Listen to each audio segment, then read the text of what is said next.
We're now hearing of 2 possible cases of COVID-19 on a reserve in Saskatchewan. And with Indigenous communities facing challenges every day, from lack of housing to lack of clean drinking water, an outbreak could have dire consequences. For more, we're joined now on the phone by Assembly of First Nations National Chief Perry Bellegarde. Thanks for joining us this morning. Yeah, good morning. Let's talk about the call. Hundreds of Indigenous health managers met online to decide how to prepare for COVID-19. So what came out of the meeting?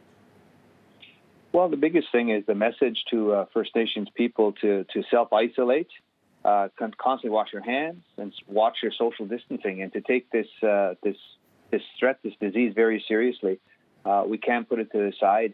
And our message was basically that this COVID-19 knows no borders, and it's going to affect all people. We need all people to be well. How is that being communicated to communities?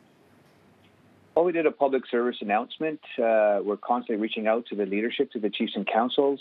They're doing social media, so we're doing it that way. And the message to our people is to follow those 3 rules about self-isolating, washing hands, social distance, but as well to the governments, federal, provincial, that there's got to be a very strategic focus on First Nations people, in the sense that there's already overcrowded housing and no access to potable water.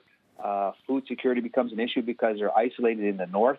And so you got to look at, as well, the more doctors and nurses that are going to be needed going forward if this hits the First Nations territories.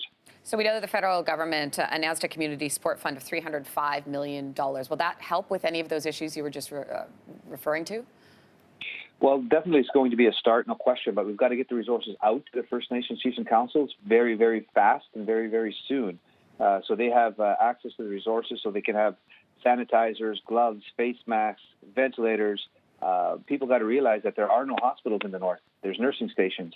And so when this disease hits, there's going to be a demand for doctors and nurses as well. So these resources are going to be a start for sure. We have to get them out and know full well that they're scalable, because it's got to be based on the needs, and needs will be identified. Mm-hmm. And we've got assurances from levels of government that the needs will be met when they're identified going forward. Yeah, and that's the big thing. I mean, I think back to the H1N1 outbreak in 2009 and the way the government handled it then. Do you have concerns heading into this pandemic? Oh, we're always going to have concerns. You know, that's why you need constant communication and have access to the decision makers. You know, the health officials, the ministers, the deputy ministers, the public health officials, both levels of government, that First Nations leadership are involved in the development, design, and delivery of any kind of emergency management plan going forward. And that's going to be the key, is to over-communicate, not under-communicate. All right, Chief Bellegarde, we appreciate your time. Thanks so much. Thanks for the opportunity. Thanks for watching. If you like this, be sure to subscribe here. And you can check out more Your Morning videos right here.